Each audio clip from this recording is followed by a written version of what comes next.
Hello everyone. Before we start, make sure to like and subscribe to the channel, and leave a comment with where you're from and what time you're watching. That way, YouTube will keep showing you stories just like this one.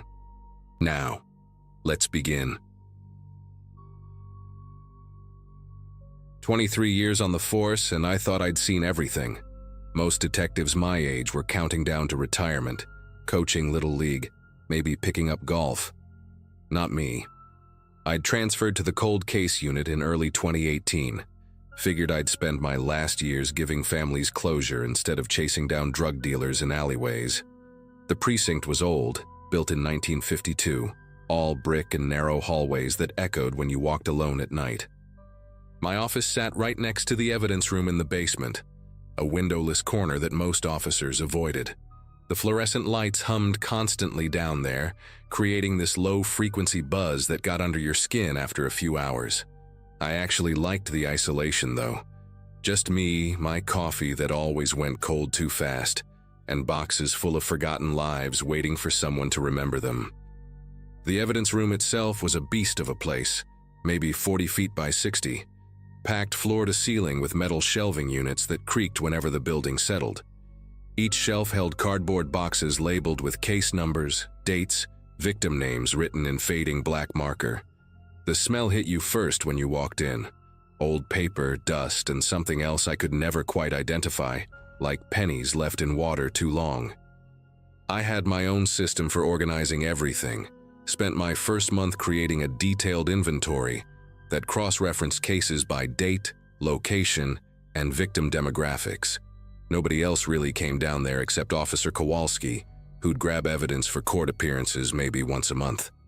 The room had one entrance, a heavy steel door that required a key card and a 6-digit code that changed every Monday. Only 5 people had access: me, the chief, 2 senior detectives upstairs, and the evidence technician who worked days. It started on a Wednesday in October. I'd been working a triple homicide from 1987, spreading crime scene photos across my desk when I needed to check the ballistics report. Grabbed my keys, punched in the code, heard that familiar click of the lock disengaging. But when I flipped on the lights and walked to Section C where I kept all the 87 cases, the boxes were wrong. Not dramatically wrong, just shifted. The Montgomery case that should have been third from the left was now on the far right. The Riverside murders had moved up a shelf. Small changes, but after organizing that room down to the last manila folder, I noticed immediately. I spent an hour putting everything back, figured maybe the night janitor had bumped into the shelves while mopping. Made a mental note to check the access log later, then got back to my triple homicide. Friday morning, same thing. Only this time it wasn't just random shifting. Every single box from the missing persons section had been pulled forward about 6 inches, like someone had been reading the labels. The weird part? They were all from the same time period, 1983 to 1989. 7 years of vanished people, their boxes now jutting out from the shelves like crooked teeth. I checked the digital access log on my computer immediately. Last entry, Detective Nathan Caldwell, that's me. Wednesday, 3:47 p.m. Before that, Evidence Tech, Roger Simmons, the previous Monday at noon. Nobody had been in that room for 2 days except me. I walked each aisle slowly, checking for disturbed dust patterns, maybe a window I'd missed, any sign of entry. Nothing. The dust on top of the boxes was thick and undisturbed, except where fingers had clearly grabbed them to pull them forward. I started bringing the files back to my office. Figured I'd work through them there instead of constantly reorganizing the evidence room. The first box I opened belonged to a woman named Diana Morse, vanished from a grocery store parking lot in 1985. Her daughter, only 6 at the time, had been waiting in the car. The little girl told police her mom went back to get milk they'd forgotten, never returned. Security cameras weren't common back then. No witnesses, just an empty car with a confused child, and groceries melting in the trunk. The second box, Frank Giovetti, construction worker, disappeared after his shift in 1986. His truck was found 2 miles from the job site, keys still in the ignition, his untouched lunch on the passenger seat. As I read through these files, I noticed something strange. Each person had reported seeing the same thing in the days before they vanished. A tall figure in dark clothing, standing perfectly still in random places. Diana's husband mentioned it in his statement. She'd complained about someone standing across from their house 3 nights in a row, never moving, just watching. The following Monday hit different. I'd locked everything up Friday afternoon, even took photos of the room with my phone to document the shelf positions. Came in early, around 6 a.m. Nobody else in the building except the desk sergeant upstairs. The evidence room door was still locked, code unchanged, no signs of tampering. But when I opened it and hit the lights, my chest tightened. Every single missing persons box from the 1980s, all 43 of them, had been removed from their shelves and stacked in the center of the room. They formed a perfect pyramid, each box aligned precisely with the ones below it. The top box had been opened, its contents spread across the floor in a semicircle. Photos, witness statements, evidence bags, all arranged like someone was trying to tell a story. In the very center sat a single photograph I'd never seen before, a blurry image of that tall figure in dark clothing, standing in what looked like our evidence room, dated 1989. I called the chief immediately, told him to come down alone. While waiting, I studied that photograph under the fluorescent lights. The figure stood near the back wall between shelves that looked identical to ours, but the boxes were different. Older labels, different handwriting. You couldn't make out any features, just the shape of someone impossibly thin, maybe 7 feet tall, arms hanging too long at their sides. Chief Morrison arrived within 20 minutes, took one look at the scene, and ordered the security footage pulled immediately.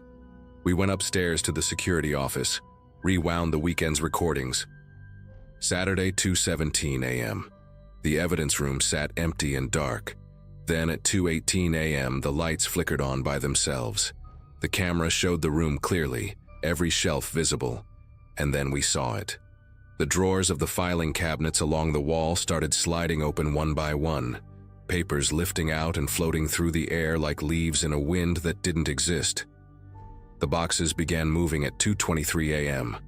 They slid off the shelves slowly at first, almost carefully, drifting toward the center of the room. No hands touching them, no strings or wires visible, just boxes moving through empty space with deliberate purpose. The chief grabbed my shoulder hard enough to hurt, neither of us saying anything as we watched them stack themselves into that perfect pyramid. The worst part came at 2:41 a.m. when the top box opened itself. The contents didn't just spill out. They arranged themselves piece by piece on the floor, each document and photo sliding into position like someone was controlling them. Then the lights went out. When they came back on 3 seconds later, that new photograph was there in the center, just materialized out of nothing. We watched the timestamp jump to 2:42 a.m. Then the lights turned off again, and everything stayed dark until I'd arrived that morning. Chief Morrison made the call to bring in a forensics team, but kept it quiet, only told them we had a potential break-in with unusual circumstances. While they dusted for prints and photographed everything, I started connecting dots between the missing persons cases. Every victim had lived within a 3-mile radius of the precinct. All had visited this building in the weeks before they vanished. Diana Morse had reported a stolen purse. Frank Giovetti had been a witness in an assault case. I pulled visitor logs from the 1980s, cross-referencing names with the missing persons files. That's when I found him. Robert Vance, evidence technician from 1983 to 1989. He'd handled every single one of these cases before disappearing himself in December of '89. No body ever found, no explanation, just stopped showing up one day. His employee photo showed a tall, thin man with hollow cheeks and eyes that seemed to look through the camera rather than at it. I went back down to the evidence room alone that afternoon while forensics worked upstairs. Needed to find Vance's personnel file, see if there was more to his story. The room felt colder than usual, that fluorescent buzz louder, almost like whispers if you didn't listen too carefully. Found his file in a dusty cabinet near the back wall, right where that figure had stood in the photograph. Inside, along with standard employment documents, was a handwritten note I'd never seen before. They never leave. They're still here, in the spaces between the evidence, waiting in the dust and silence. I tried to help them go, but they won't let me leave either. If you're reading this, you've seen them moving things. They're trying to show you what happened. Look for the maintenance tunnel. RV. My mouth went dry reading those words.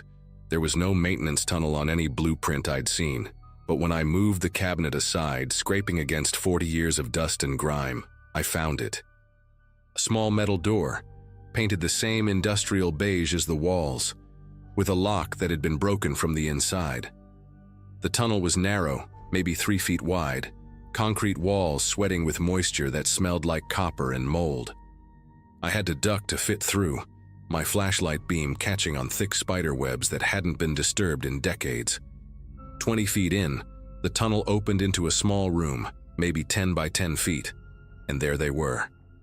All 43 missing persons from the 1980s, their bodies preserved in some impossible way, sitting against the walls like they were sleeping.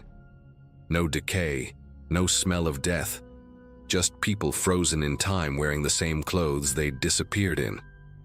Diana Morse still had her grocery list in her hand. Frank Giovetti's hard hat rested on his lap. In the center of them all sat Robert Vance, his tall frame folded into itself, those hollow eyes now closed. But on the wall behind him, written in what looked like rust or dried blood, were hundreds of names and dates going back to the 1950s. The last entry, dated December 1989, simply read, "I couldn't free them.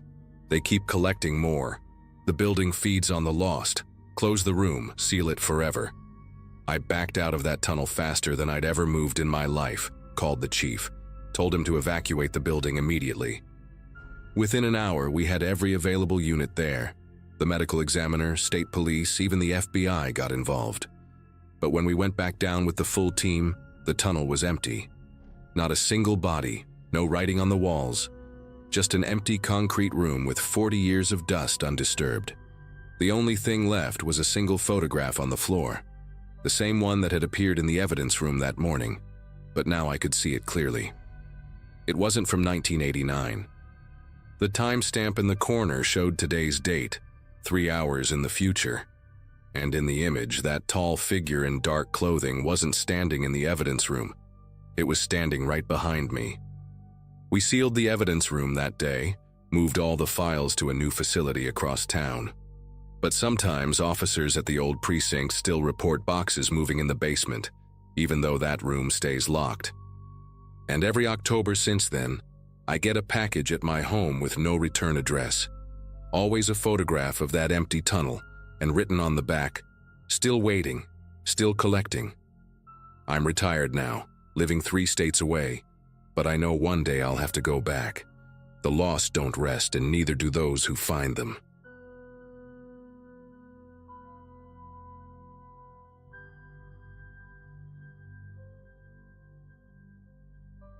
"7 years on the force, and you develop a sixth sense about which calls are going to stick with you." It was a Wednesday night in early November, around 2:47 a.m., according to my dash cam footage that I had to review later for the report. I was patrolling the east side of town, the quiet residential area where most of our calls were noise complaints or the occasional drunk and disorderly. My partner Craig had called in sick that shift, so I was riding solo, sipping lukewarm coffee from a thermos my wife had filled before I left for work. The radio crackled to life just as I was turning onto Birch Avenue. Dispatch asking for a unit to respond to a welfare check at the Riverside Garden Apartments, Building C, Apartment 312. Multiple neighbors had called about shouting and what sounded like furniture being thrown around, then sudden silence.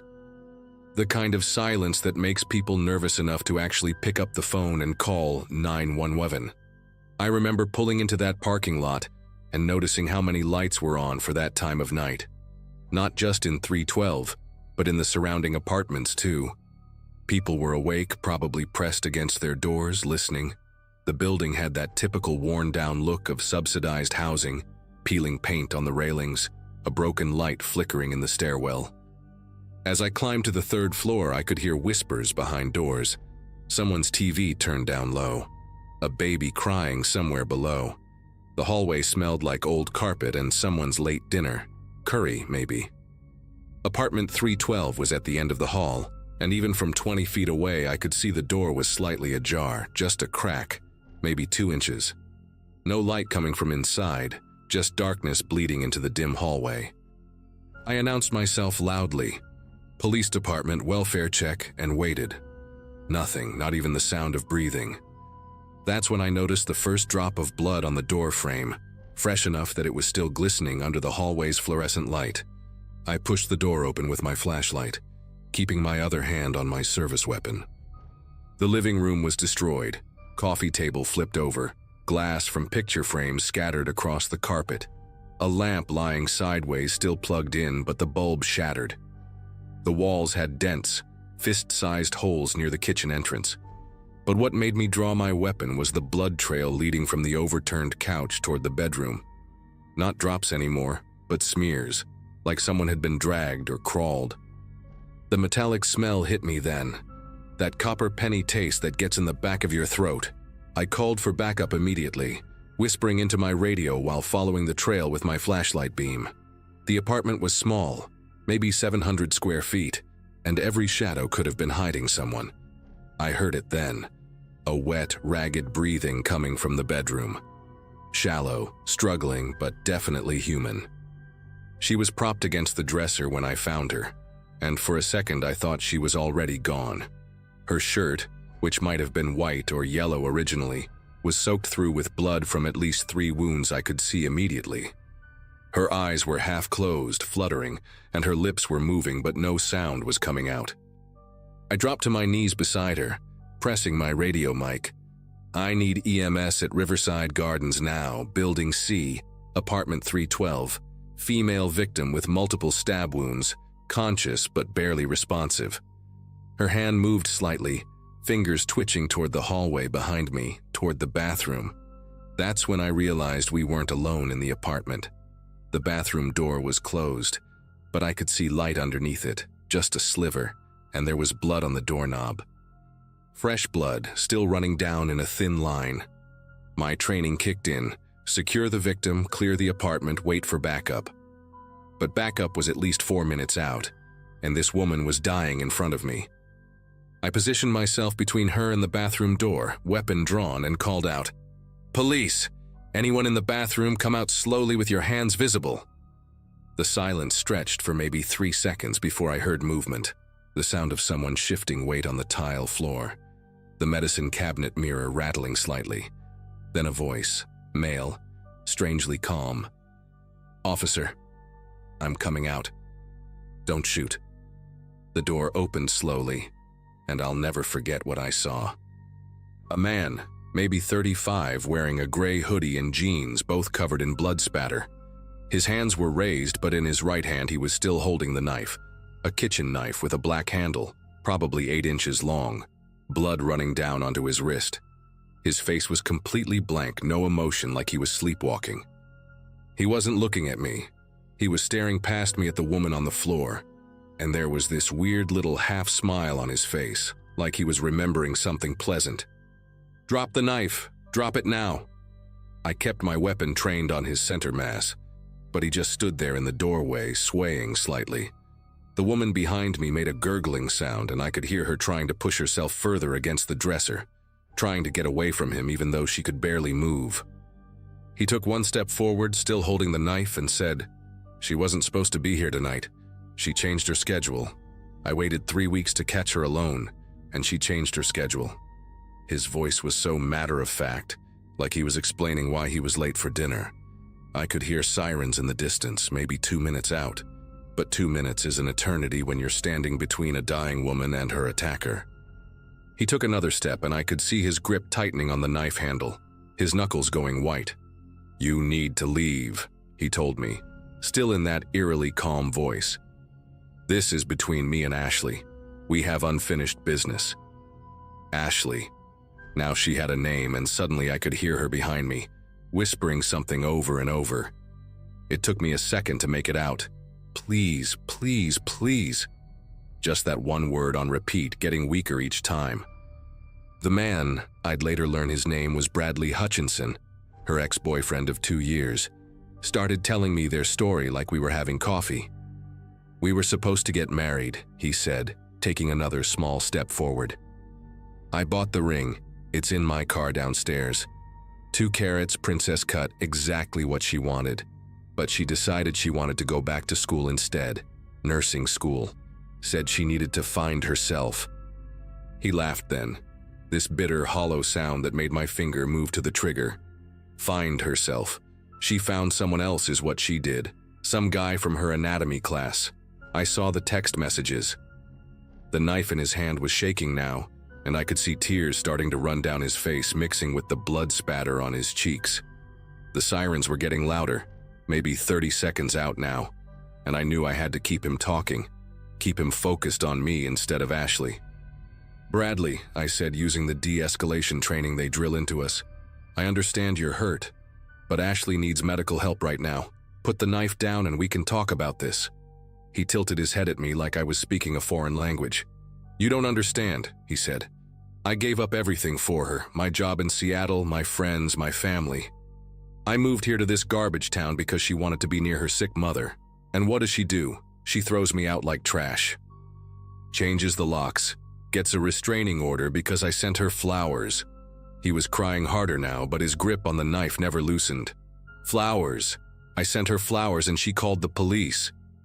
Behind me, Ashley had gone quiet, and I couldn't turn around to check on her without taking my eyes off Bradley. The blood pool I could see in my peripheral vision was growing larger, spreading across the beige carpet toward my boots. That's when he made his move. It wasn't dramatic like in the movies. He just suddenly rushed forward, knife raised, that blank expression back on his face. Training took over completely. 2 shots, center mass, just like they teach you at the academy.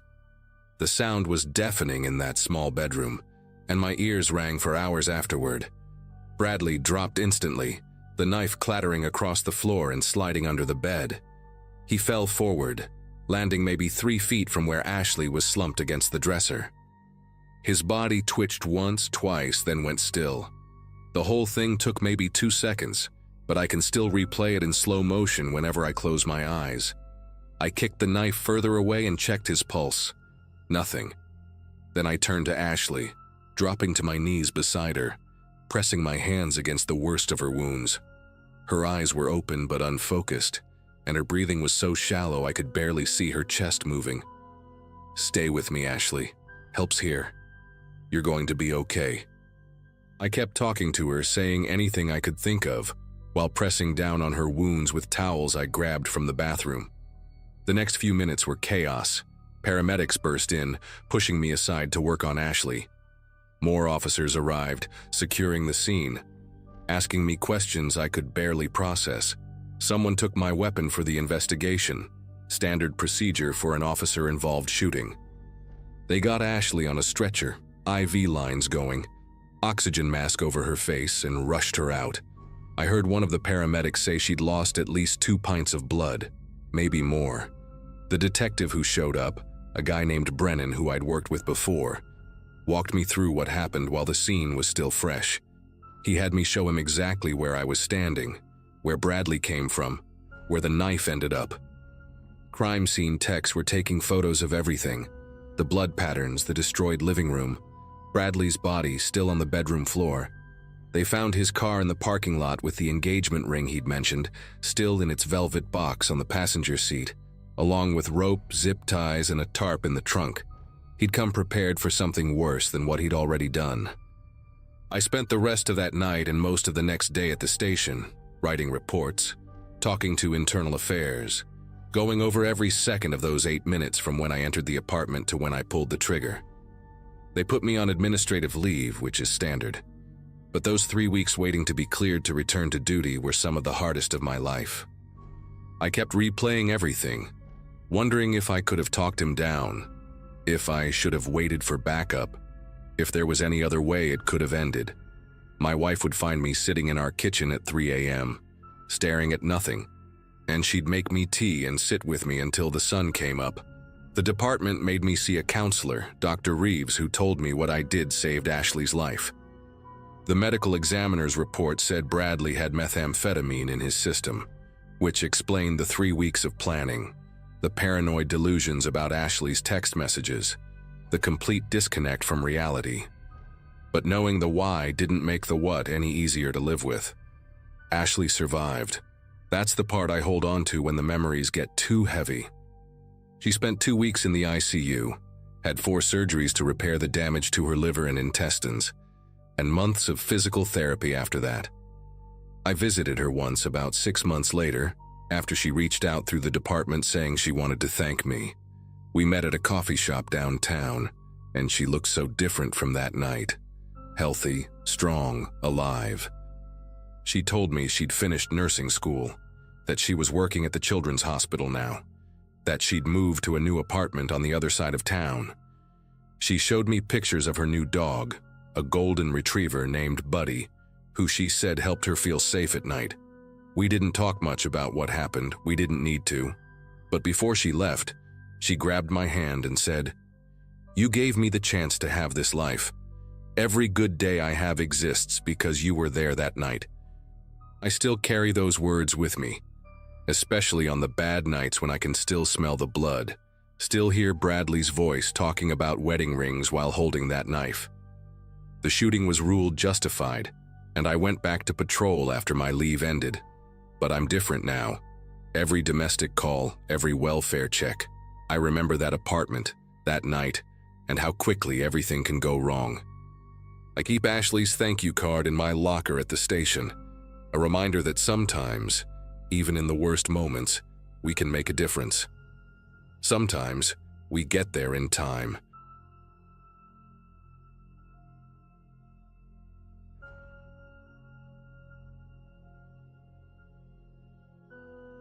I spent 14 years working emergency dispatch in a mid-sized city in Oregon, and nothing could have prepared me for what happened on that Thursday night in late October 2022. The leaves had just started falling heavy that week, and we were dealing with the usual uptick in minor accidents from wet roads. I was pulling a double shift because Janet had called in sick with the flu, and honestly, I didn't mind the overtime. My daughter Chloe had just started college, and every extra dollar helped. The dispatch center was quieter than usual that night, just me, my supervisor Tom, and 2 other dispatchers handling the west side of the city. Around 11:47 p.m., everything changed when a call came through from a number that shouldn't have existed. The screen lit up with an incoming 911 call, but the origin point made no sense. It showed as coming from the old payphone outside the Riverside Police Station on Oak Street, the one that had been shut down in 1987 after they moved operations to the new building downtown. I knew that payphone well because my uncle used to work at that station before it closed. The phone company had disconnected that line 35 years ago, ripped out all the wiring when they demolished half the building for a parking lot. Yet there it was on my screen, blinking red like any other emergency call. I figured it had to be some kind of system glitch, maybe crossed wires from the construction they were doing on the east side. I put on my headset and answered with the standard greeting, expecting dead air or maybe some drunk kid who'd somehow rigged an old phone to mess with us. The voice that came through was crystal clear, no static, no background noise, just a calm, professional tone that sent ice through my veins. "Dispatch, this is Officer Thompson, badge number 4782. Scene is secured at Oak and 3rd. No backup required. Repeat, scene secured." The voice had that clipped formal cadence that older officers used back in the day, before everything became more casual. But what really got me was the badge number. We hadn't used 4-digit badge numbers since 1995 when the department switched to a 6-digit system. I pulled up our database while the voice kept talking, describing the scene in brief, efficient sentences. My fingers fumbled on the keyboard as I searched for Officer Thompson, badge 4782. When the record came up, I had to read it 3 times to make sure I wasn't seeing things. Officer James Thompson, badge 4782, had died in the line of duty on October 28, 1983. Shot during a routine traffic stop at the intersection of Oak and 3rd. The exact location he'd just reported as secured. The database showed his photo, A young guy with thick sideburns and that serious expression all cops had in their official pictures back then. According to the file, he'd bled out before backup arrived. His final radio transmission cut short mid-sentence. I sat there staring at the screen while the voice on my headset continued its report, calm and methodical, like nothing was wrong. Tom must have noticed something was up because he rolled his chair over to my station, mouthing, "What's wrong?" I hit the speaker button so he could hear and watched his face go pale as Officer Thompson's voice filled the space between us. Before either of us could react, the line went dead. Not the normal click of someone hanging up, just sudden, complete silence. Tom grabbed the desk to steady himself and told me to log it as a prank call, but we both knew that was impossible. Our system tracks everything, records everything, and you can't fake a call origin like that. The coordinates were precise, showing the exact location of that old payphone down to the GPS decimal points. While Tom went to check with IT about possible system breaches, I started digging through our archives. What I found made everything worse. In the past 3 months, there had been 17 similar calls from deactivated numbers around the city, all logged as technical errors by different dispatchers who probably didn't want to sound crazy. Each call followed the same pattern, an officer reporting a scene secured, always at the location where they had died. I was still processing this when the board lit up again at 12:23 a.m. Same impossible number, same defunct payphone. This time I recorded everything on my personal phone while answering the call. A different voice came through, younger, with a slight Boston accent. "Dispatch, Officer Ramirez here, badge 5591. We've got the situation contained at Elmwood Park. Suspect in custody, no injuries reported." I didn't need to check the database this time. I remembered the Ramirez case from training. Miguel Ramirez, killed in 1991 during a drug bust gone wrong at Elmwood Park. Shot 6 times in the chest, managed to cuff the suspect before dying. They used his story to teach us about officer dedication. But here he was, reporting from beyond whatever divide separates the living from the dead, his voice steady and professional, following protocol like any good cop would. Tom came back from IT looking shaken. They'd run every diagnostic possible. No breaches, no spoofing, no technical explanation for how these calls were coming through. The payphone's number had been officially retired and recycled twice since 1987. It currently belonged to a dentist's office in Phoenix. Yet our system showed the calls originating from the exact physical location of that old phone booth, which now sat in the middle of an empty lot covered in broken glass and dead weeds. While Tom made calls to wake up the chief, I noticed something else in the pattern. Every officer who called in had died during the last week of October, different years spanning 4 decades. Thompson on October 28th, Ramirez on October 26th, and all the others within that same window. I pulled up a calendar and felt my throat tighten. We were right in the middle of that week. The third call came at 1:15 a.m., and this time 3 of us were listening. The voice belonged to Officer Dolores Washington, badge 6234, who died in 1999 during a domestic violence call. She reported the scene exactly as it had been found after her death. Husband subdued, wife and children safe, officer down in the kitchen.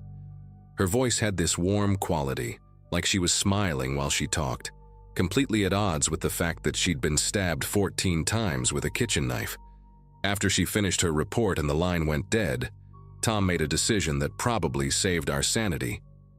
He called in everyone, the chief, 2 sergeants, even brought in Father Angelo from St. Mary's, though nobody said out loud why we might need a priest. By 2 a.m., our dispatch center looked like a command post, with 12 people crowded around my station, waiting for the next call. At 2:47 a.m., we got something different. The call came through, same impossible number, but this time there was static, harsh, and grating. Through the interference, we heard multiple voices, overlapping like a badly tuned radio picking up several stations at once. I counted at least 6 distinct officers, all giving reports simultaneously. Scene secured, echoed over and over, a ghostly chorus of the dead doing their duty. One voice rose above the others, clearer and more insistent. Officer Patricia Novak, badge 7891, killed in 2003, but she wasn't reporting her own death scene. Instead, she was giving an address, 482 Sycamore Drive, present day, tomorrow's date. She repeated it 3 times before the cacophony swallowed her voice again. The chief immediately sent 2 units to check that address. It was a modest 2-story house in a quiet neighborhood, nothing special except for one detail that made everyone in the room hold their breath. It was Officer Carl Brennan's home, and Carl was currently on patrol, scheduled to drive past Oak and 3rd in exactly 1 hour as part of his regular route. The chief tried to reach Carl on his radio, but got only static. His patrol car's GPS showed him responding to a domestic disturbance call at 481 Sycamore, the house next door to the address Novak had given us. We watched his unit's movement on the tracking screen, that little blue dot moving through the empty streets while every one of us knew something was about to go terribly wrong.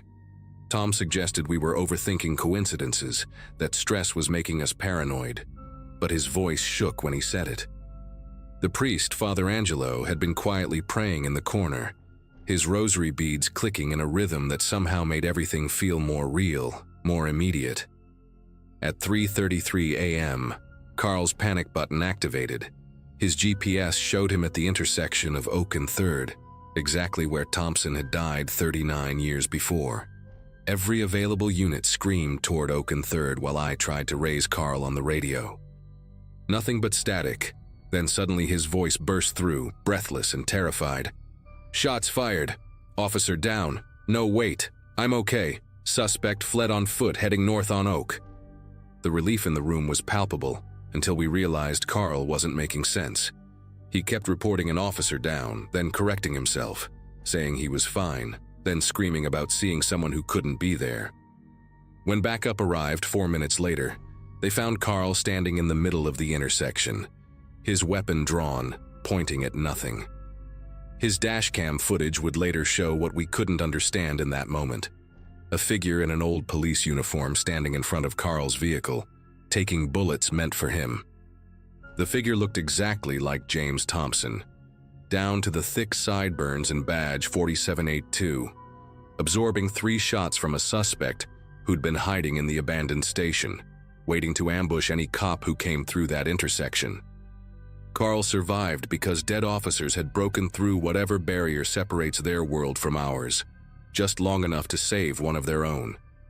The suspect, a man named Harold Vicks who'd been planning this for months after his brother died in a police chase, was caught 6 blocks away.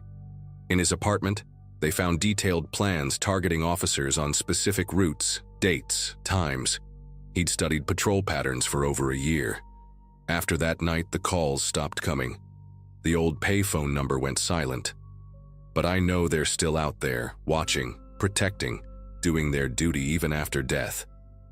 I quit dispatch 3 months later, not because I was scared, but because I finally understood something. Those officers weren't calling to frighten us. They were still on the job, still protecting and serving, just from a different kind of beat. Every October I leave flowers at that old payphone location, and sometimes when the wind is just right, I swear I can hear it ringing.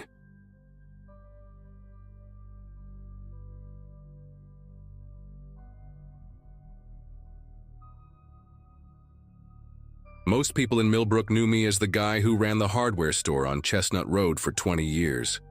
It was January of last year when everything I thought I knew about our quiet town got turned upside down. My wife Jennifer and I had just finished dinner when Detective Lawson knocked on our door around 8 in the evening. I'd sold him lumber for his deck the previous summer, so seeing him at my doorstep in his official capacity made my chest tighten. He had that careful expression cops wear when they're about to deliver news that'll change your life forever. Jennifer grabbed my arm as we invited him in, both of us thinking something had happened to our son Kyle, who was away at college. But what Detective Lawson told us that night was somehow worse than anything we could have imagined. The detective sat on our worn leather couch, pulling out a small notepad while refusing Jennifer's offer of coffee. He explained that they'd done a welfare check on Gerald Whitmore earlier that day, the old man who'd worked at Riverside Memorial Funeral Home for 37 years before retiring 5 years back. Neighbors hadn't seen him for 2 weeks. Mail was piling up, and there was a smell coming from his property. They found Gerald alive but suffering from severe dementia, living in squalor. But that wasn't why Detective Lawson was sitting in my living room. When they searched Gerald's garage, they discovered something that made even the veteran officers sick to their stomachs. Plastic bins, dozens of them, stacked floor to ceiling, each one meticulously labeled with dates going back decades. Inside those bins were jewelry, glasses, dental work, and human bones, all taken from bodies that had passed through Riverside Memorial. Detective Lawson cleared his throat and looked directly at me, his gray eyes heavy with responsibility. My mother had passed through Riverside Memorial 8 years ago, a heart attack that took her suddenly on a Thursday afternoon while she was gardening. The date on one of Gerald's bins matched the week of her funeral. They'd found her wedding ring, the thin gold band with 3 small diamonds that my father had saved 6 months to buy back in 1962. But that wasn't all.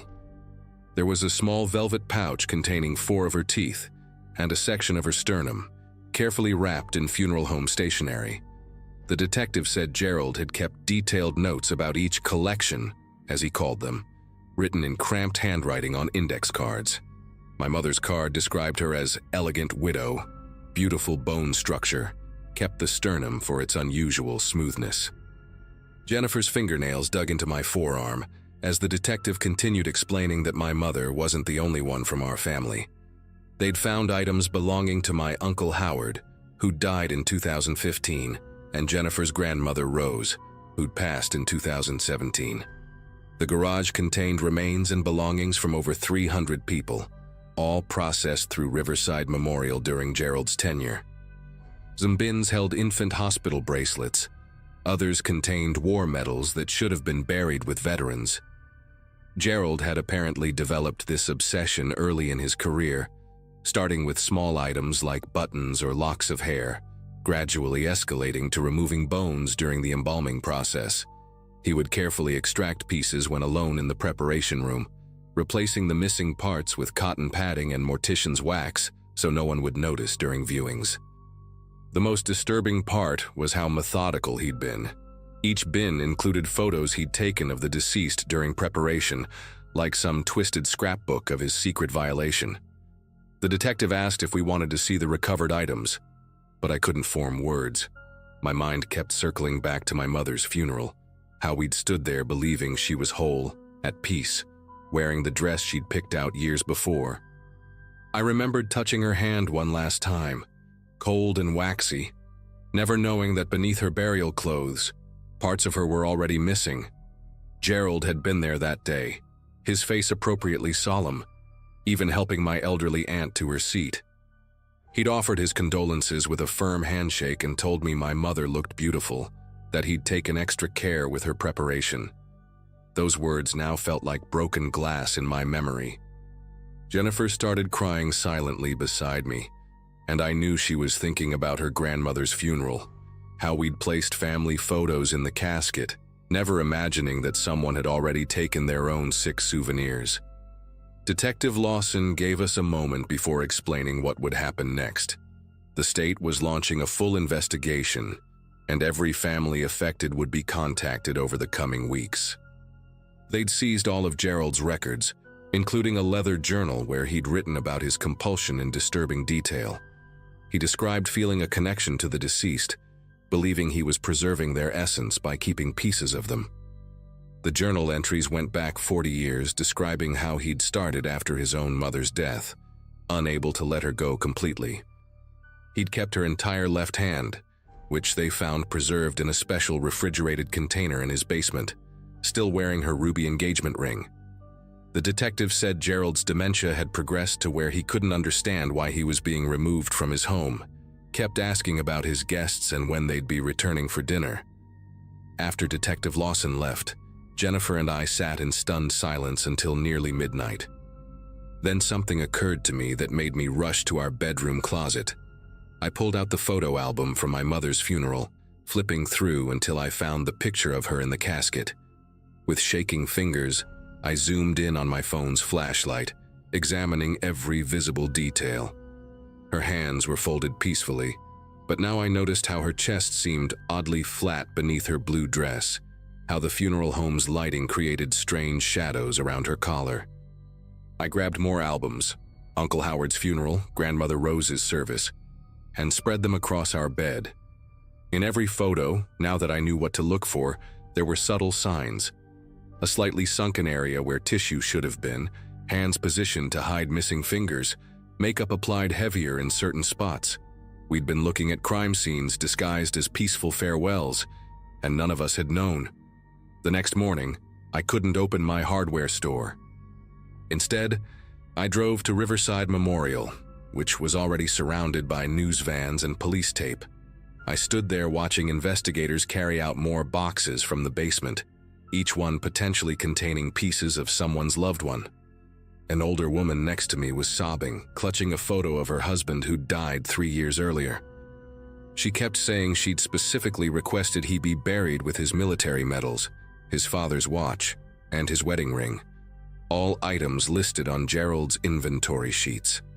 Behind us, a young couple held each other, the woman pregnant and crying about her miscarried baby from 2 years ago. Gerald had kept a tiny hospital bracelet and what the detective delicately called tissue samples. The crowd grew throughout the morning, each person carrying their own horrible suspicion, their own photos to examine with new eyes, their own memories now tainted with violation.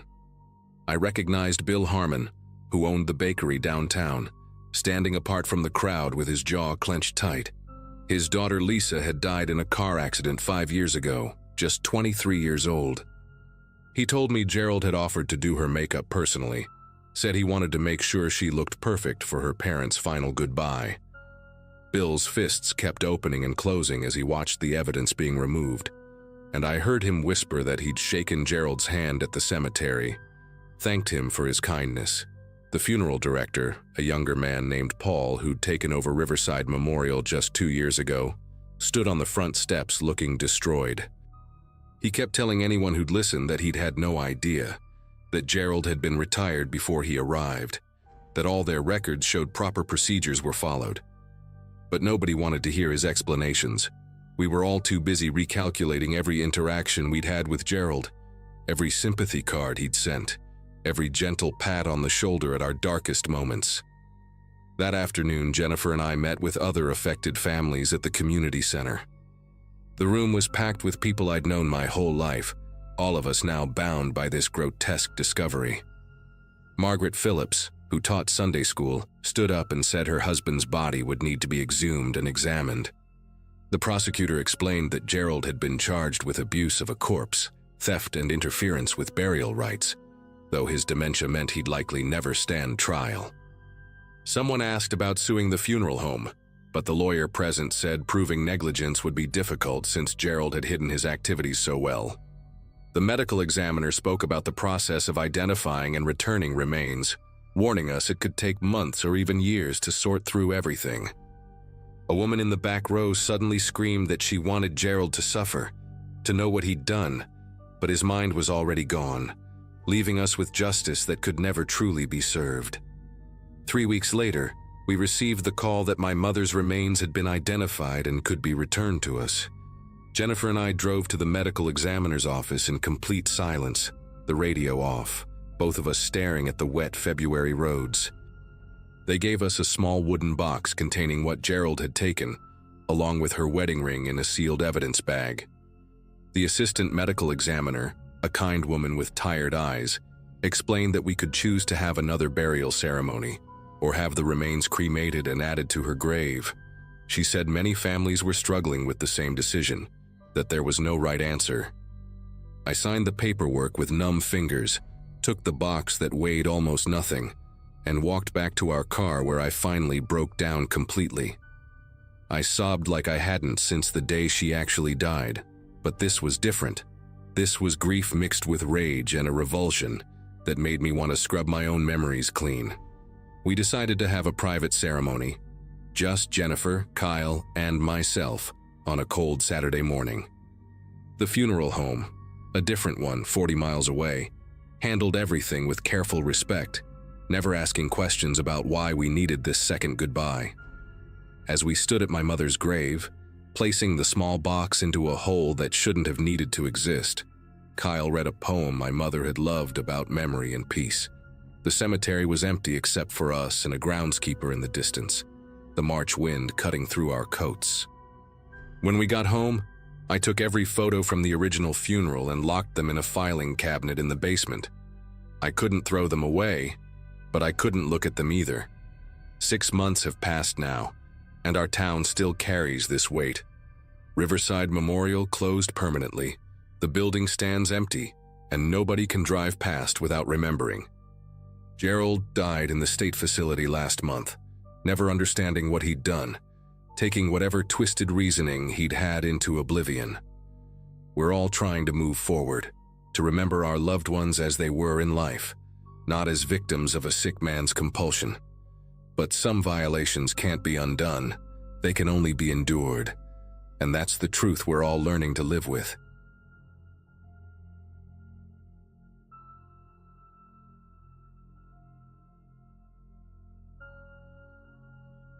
Two weeks ago, I was driving through Kansas on my way to Colorado for a new construction job.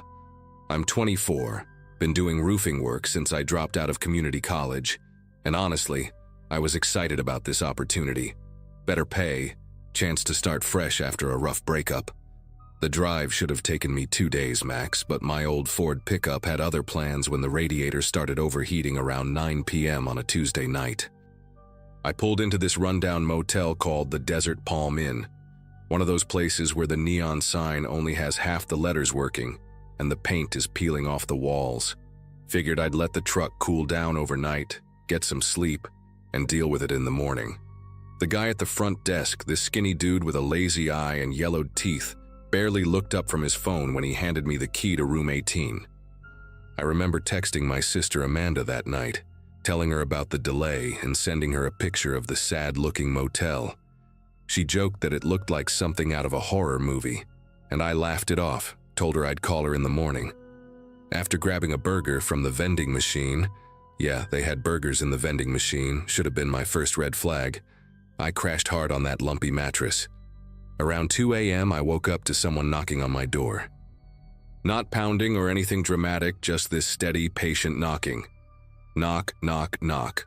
3 times, then silence for about 30 seconds, then again. I figured maybe someone had the wrong room, so I called out asking who it was. The knocking stopped immediately. Through the peephole, I could see a man standing there, probably mid-40s, wearing a maintenance uniform. He had this perfectly normal face, clean-shaven, even had a name tag I couldn't quite read in the dim hallway light. When he saw the peephole darken, he smiled and held up a toolbox, said there was a leak in the room above mine and he needed to check my bathroom ceiling. Everything about the situation felt wrong. First off, what maintenance guy works at 2 a.m.? Second, the motel was only 1 story. I'd walked around the building earlier looking for the ice machine. But here's the thing about being exhausted and half asleep. Your brain doesn't always connect the dots right away. I told him through the door that he'd have to come back in the morning, that I was trying to sleep. He didn't argue, didn't insist, just nodded politely and walked away. I watched through the peephole as he went to the room next door, room 19, and used a key to go inside. That should have been my cue to pack up and leave, but I convinced myself he actually did work there if he had keys, right? I double-checked that my door was locked, pushed the little dresser in front of it for good measure, and tried to go back to sleep. But I kept hearing these sounds from next door, footsteps, drawers opening and closing, and what sounded like furniture being moved around.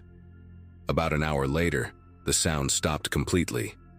The silence was almost worse than the noise. I was lying there, staring at the water stain on the ceiling that looked like a map of Texas, when I heard my doorknob slowly turning. Just this quiet, careful attempt to open the door. The dresser held it shut, but whoever was on the other side tried twice more before giving up. Then came the tapping on my window. The curtains were drawn, but I could see a shadow moving outside. The tapping turned into scratching, like someone running their keys along the glass. I grabbed my phone to call 911, but there was no signal. Not unusual for that stretch of highway, but the timing couldn't have been worse. The scratching stopped, and I heard footsteps moving away from my window. For maybe 5 minutes, nothing happened. Then I heard the maintenance guy's voice clear as day coming from right outside my door. "Sir, there's been a gas leak. You need to evacuate immediately." He sounded so professional, so genuinely concerned. I knew it was bullshit, but I also knew I was trapped. My truck was still messed up, no phone signal, and this guy clearly wasn't going away. I decided to try something stupid. I yelled back that I'd already called the police and they were on their way. Dead silence for about 10 seconds. Then he laughed this quiet little chuckle and said, "No, you didn't. There's no cell service here, but nice try, buddy." That's when real panic set in. He knew I couldn't call for help. I started getting dressed as quietly as possible, shoving my stuff into my backpack. The plan was to wait until I heard him move away from the door, then make a run for my truck, overheated engine or not. But while I was tying my boots, I heard something that made me stop cold. The sound of my truck starting up outside. Through a crack in the curtains, I watched him drive my pickup around to the back of the motel, out of sight from the main road. He must have hot-wired it while I was focused on the door and window. When he walked back past my window, he was carrying something from my truck, the tire iron I kept behind the seat. That's when things escalated fast. He wasn't trying to be subtle anymore. The door started shaking as he threw his weight against it. The cheap dresser was sliding with each hit. I grabbed the lamp from the nightstand, yanked the cord out of the wall, and held it like a baseball bat. On maybe the 5th or 6th hit, the door frame started splintering. I knew I had maybe seconds before he got through. There was this moment of absolute clarity where I realized I could either hide in the bathroom and get cornered, or I could try something desperate. I chose desperate. I grabbed the Bible from the nightstand drawer, every motel has one, and threw it through the window as hard as I could. Glass exploded everywhere and I screamed, "Fire! Fire!" at the top of my lungs, hoping someone, anyone, would hear. The hitting on the door stopped. Through the broken window I could hear dogs barking and a light turned on in the motel office. But then I heard him at the window, saw his hands gripping the frame trying to climb through despite the broken glass. I did the only thing I could think of. I swung that lamp right at his fingers. He cursed and pulled back, and I could see blood on the broken glass, but he wasn't giving up. He went back to the door, and this time I heard him using the tire iron as a pry bar. The wood was splitting, chunks falling onto the carpet. I kept screaming about the fire, begging for help, and finally, I heard someone yelling back. It was the lazy-eyed desk clerk, asking what the hell was going on. The man at my door immediately changed his tone, called out that he was maintenance, that I'd locked myself in, and was having some kind of breakdown. The desk clerk bought it for about 2 seconds until I screamed that he was trying to break in, that he'd stolen my truck. The clerk said he was calling the cops, and I heard him running back toward the office. The man outside my door went quiet. Through the hole he'd made in the door frame, I could see him standing there, just thinking. Then he looked right at me through that splintered wood and said very calmly, "You're going to wish you'd just opened the door." He disappeared from view, and I heard his footsteps heading toward the back of the motel. I thought maybe he was running, but then I smelled it. Gasoline. The bastard was pouring gasoline under my door. The liquid started seeping in, spreading across the ugly green carpet. I knew I had to get out right then. No more waiting for help.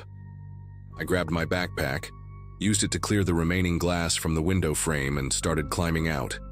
That's when he came around the corner, gas can in one hand, lighter in the other. We made eye contact for maybe 2 seconds, him with that maintenance uniform still on, blood dripping from his cut hand, me halfway out the window. He flicked the lighter, and I just threw myself out onto the concrete. I hit hard, felt something pop in my shoulder, but adrenaline got me up and running. Behind me, I heard the whoosh of flames and him cursing. I ran toward the main road, screaming for help, and that's when I saw them. 2 police cruisers pulling into the motel parking lot, lights flashing. The cops found him trying to squeeze through the bathroom window of room 19. Turns out he'd been staying there for 3 days under a fake name, paying cash. When they searched his room, they found duct tape, zip ties, a hunting knife, and a notebook. That notebook still haunts me. It had detailed notes about several guests, their routines, which rooms they were in, when they arrived, if they were alone. My entry said I was perfect because I was young, traveling alone, and had vehicle trouble. He'd been watching from his window when my radiator overheated, saw me struggling with it in the parking lot. The police told me later that they found evidence linking him to 2 other disappearances along that stretch of highway over the past year. Both were young men traveling alone. Both had vehicle trouble. They never found their bodies. The detective, this older woman with kind eyes but a hard voice, told me I was lucky. She said most people who get that knock at 2 a.m. don't get to tell their story. The maintenance uniform was stolen from the motel's laundry room, along with a master key card that the real maintenance guy hadn't even noticed was missing. What really messed with my head was finding out what he'd prepared in room 19. The police let me see the photos during the trial. I needed to know, needed to understand what I'd escaped. He'd covered the windows with aluminum foil and blankets. The bathroom had been lined with plastic sheets. There was a chair in the center of the room, bolted to the floor with metal brackets he'd installed himself. The duct tape on the armrests was already partially unrolled, ready to use. He had a video camera on a tripod pointed at that chair. In the closet, they found my wallet. He'd somehow gotten it from my truck when he moved it. But what really got me was the cooler full of ice he had in there, and the collection of small glass vials next to it. The prosecutor said he'd been buying veterinary sedatives online, the kind they use for large animals. He wasn't planning to kill me quickly. The detective said based on what they found, I would have been kept alive for days, maybe weeks. The trial lasted 6 months. I had to testify, had to sit in the same room as him while he wore a suit and tried to look normal. His name was Keith Dunbar, 46 years old, former veterinary assistant who'd lost his license 5 years ago for stealing drugs. He never showed any emotion during the trial, just sat there taking notes like he was studying us all.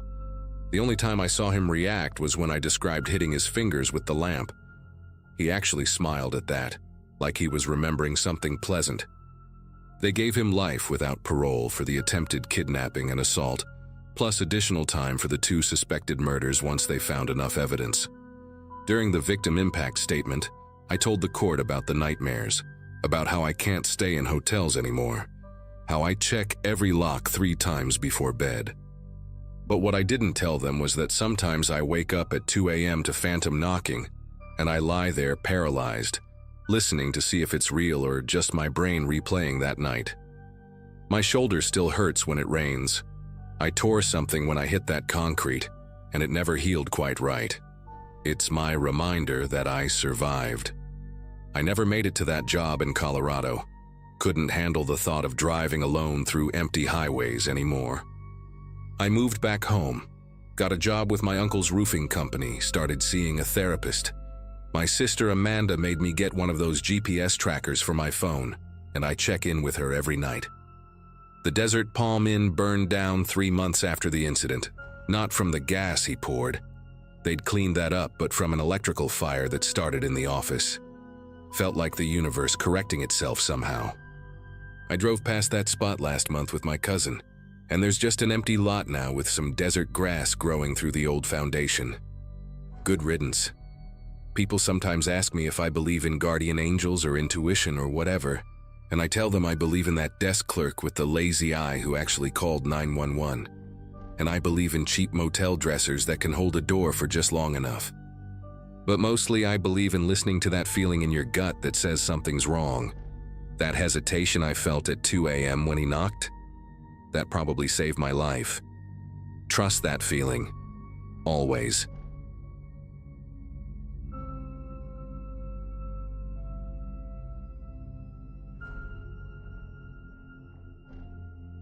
It was a Thursday afternoon in early March 2023, and I was working from home like I'd been doing for the past year at my tech support job.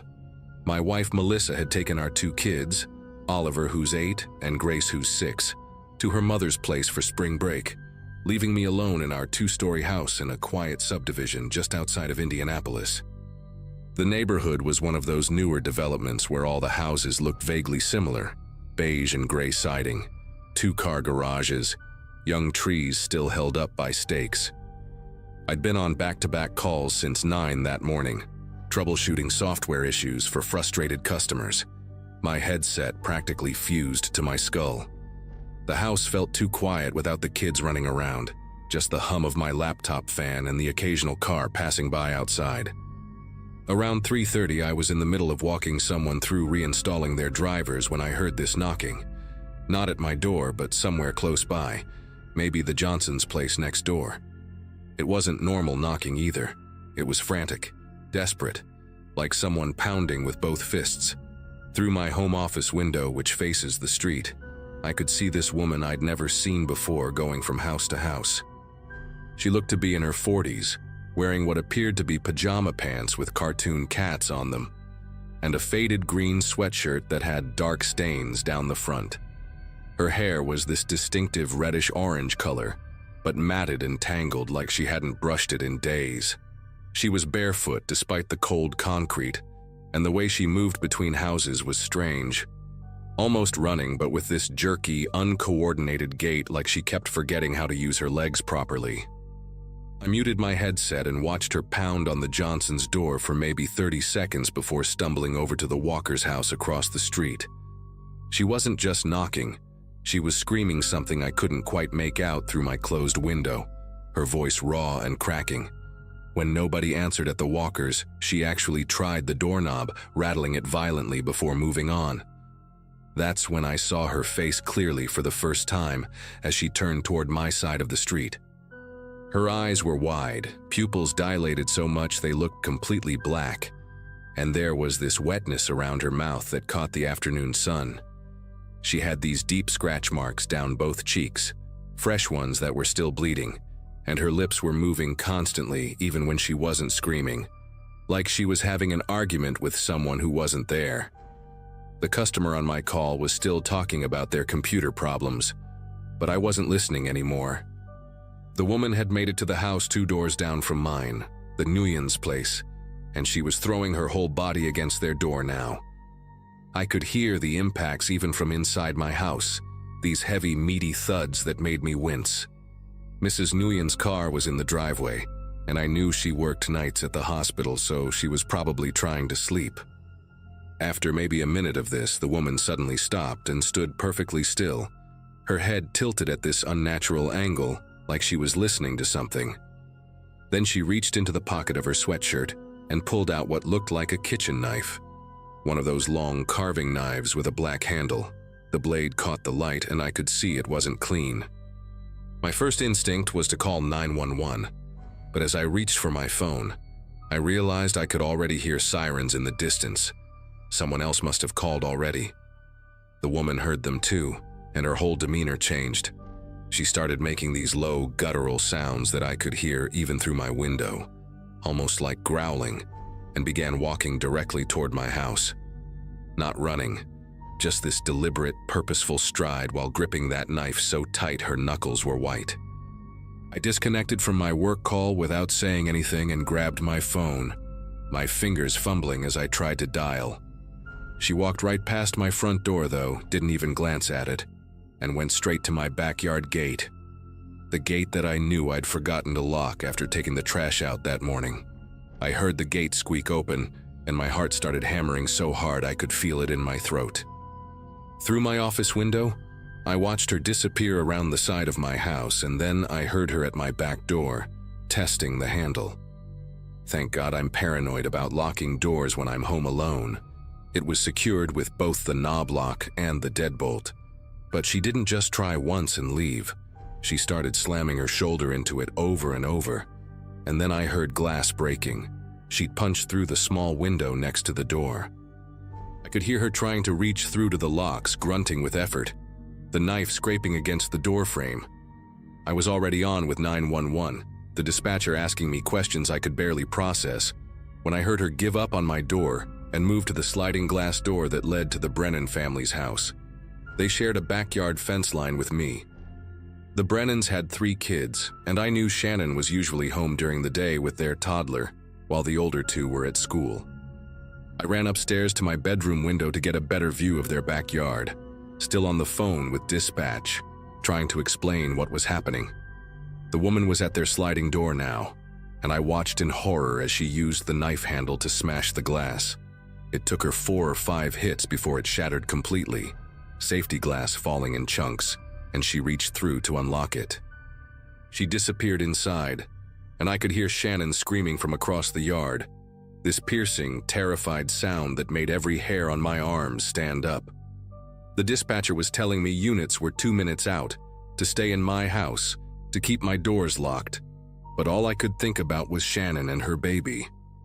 Through the windows, I could see movement in the Brennan's house, shadows passing quickly behind curtains, and then Shannon appeared briefly in an upstairs window, holding her toddler, before ducking away. The woman must have seen her too, because I heard heavy footsteps on stairs, that distinctive creaking their old staircase made. Then there was this crash, like furniture being knocked over, and the baby started crying, that specific terrified infant wail that cuts right through you. I told the dispatcher the woman was now upstairs with the family, that they were trapped, and I could hear her typing frantically, updating the responding units. The sirens were getting louder, maybe a block away now, but it felt like they were taking forever. I could see 2 more neighbors had come out of their houses, standing in their driveways, phones pressed to their ears, everyone calling 911. The first police car came screaming around the corner, tires actually squealing like in movies, followed immediately by 2 more. Officers jumped out with their weapons drawn, and one of them was shouting into his radio for backup and paramedics. I watched 3 officers rush toward the Brennan's house while 2 others started evacuating the neighbors who were standing outside. One officer saw me in my window and made a sharp gesture for me to get back, to stay away from the windows. But I couldn't move. I was transfixed watching them enter through the same shattered sliding door the woman had used. Almost immediately, I heard shouting from inside, multiple voices yelling commands, and then Shannon's voice again, high and panicked, saying something about a bathroom. The woman must have cornered them in there because all the noise seemed concentrated in one area of the house now.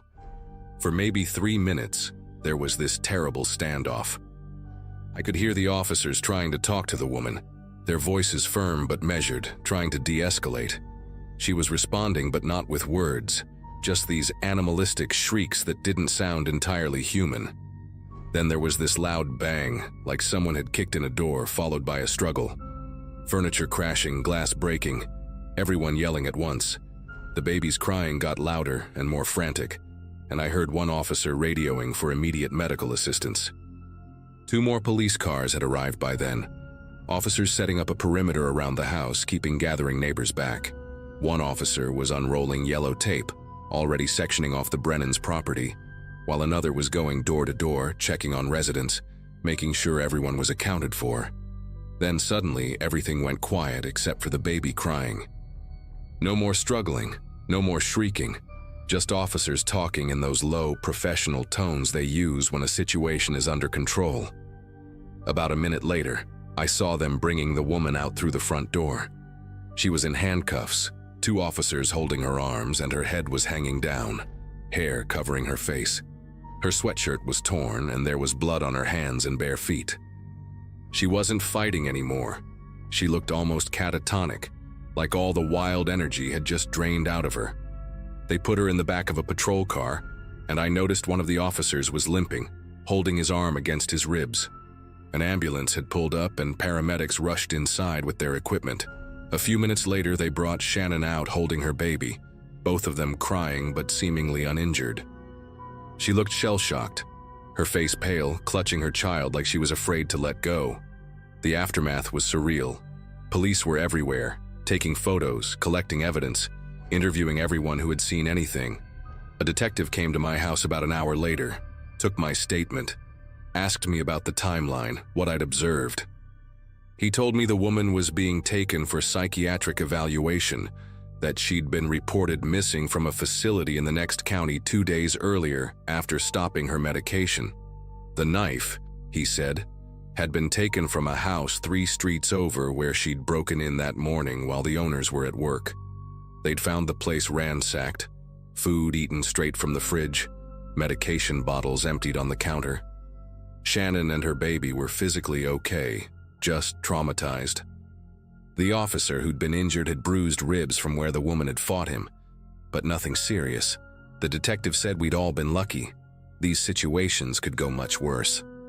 As I watched them finishing up, the yellow tape fluttering in the evening breeze, I kept thinking about those few minutes when she was at my back door, when that knife was scraping against my door frame, and how different this story could have ended.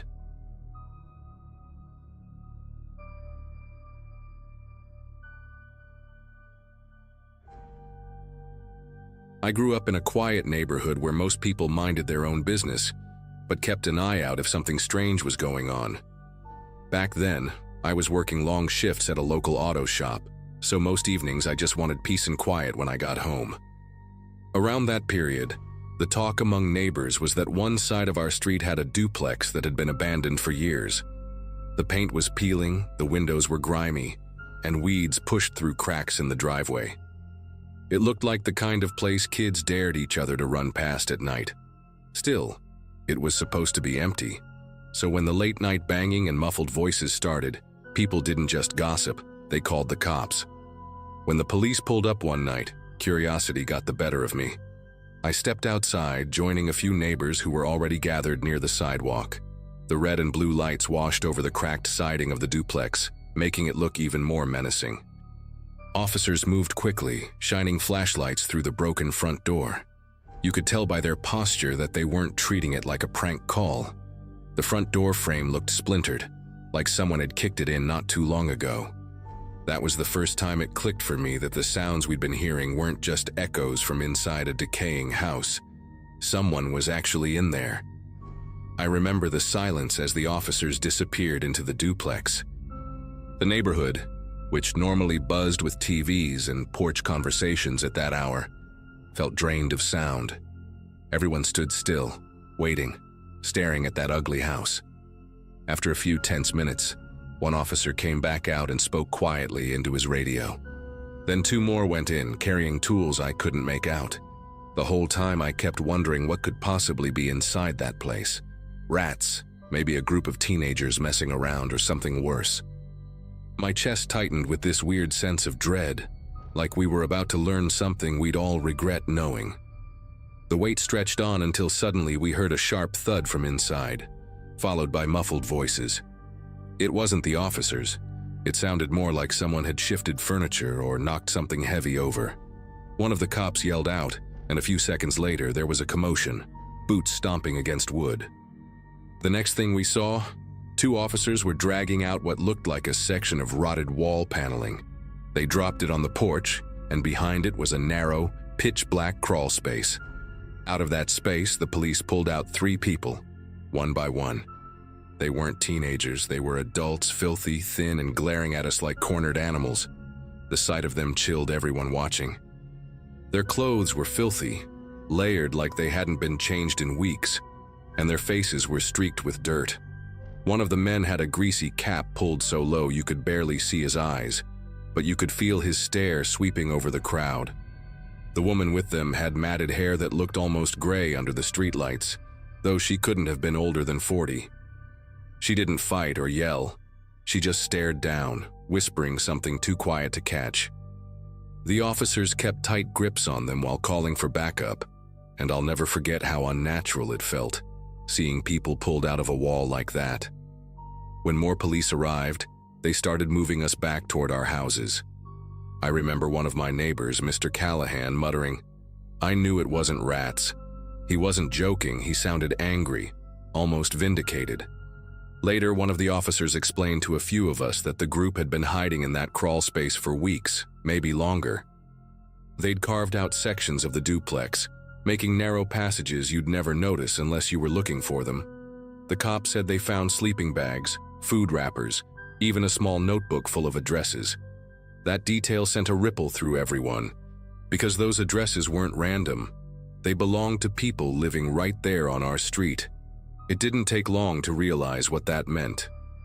They had been watching us, tracking our routines, marking down who left for work early, who stayed out late, whose porch light never came on. The idea that strangers had been sitting in that rotting house, spying through cracks or slipping out at night to peek into windows, made my skin crawl in a way I can't even explain. Suddenly, all those times I thought I heard footsteps on the sidewalk or felt like curtains had shifted when no one was there didn't feel so harmless anymore. The duplex wasn't just a nuisance. It had been a base for people planning to break into our homes. I barely slept that night. Every sound carried a new weight. The creak of my fence, the rattle of branches against the siding, even my own fridge humming felt too loud. When I did drift off, I kept picturing that crawl space, the way they had to crouch and squeeze into the darkness. I imagined them slipping out after midnight, moving silently between houses while we slept just a few feet away. The worst part was realizing that if the neighbors hadn't called about the noise, we might never have found out. They could have chosen any of us next. The following morning, a cleanup crew was already at the duplex, hauling out trash bags full of things the squatters had left behind. I walked past on my way to grab coffee, and I swear the smell hit me before I even reached the corner. It was sour, rotten, like spoiled food mixed with mildew. Through the open doorway, I caught a glimpse of the crawl space again, just a jagged rectangle in the wall leading into shadows. It didn't look big enough for anyone to live in, yet they had. That thought alone stuck with me the entire day. Later, one of the officers stopped by our street again. He told a few of us that the squatters had been linked to a string of small burglaries in the area, stolen electronics, tools, and even a couple of cars broken into. They hadn't been caught before because they never stayed in one place too long. Using the duplex gave them cover, and apparently they were bold enough to sneak out and wander right under our noses. I remember standing there, nodding, but inside I couldn't shake the feeling of being watched, even though the crawl space was now empty. That evening I sat on my porch with the lights on, listening harder than I ever had before. Every flicker of movement, a cat darting across the street, a branch scraping the window, set me on edge. The idea that people had been studying us like prey made me rethink how safe our neighborhood really was. I double-checked my locks, closed every curtain, and for the first time considered installing cameras around my house. Some of my neighbors admitted they were doing the same. It wasn't just paranoia. It was the reality of knowing our privacy had been shattered. Eventually, life returned to something close to normal, though none of us looked at that duplex the same way again. A few months later, it was boarded up completely, and the city talked about tearing it down. Still, even after it was sealed, I couldn't walk past without imagining those figures crouched in the dark, waiting, listening. It's been years now, but I still keep my porch light on every night. Not for me, really, but as a reminder that sometimes the walls hiding in plain sight can hold things you'd rather never discover.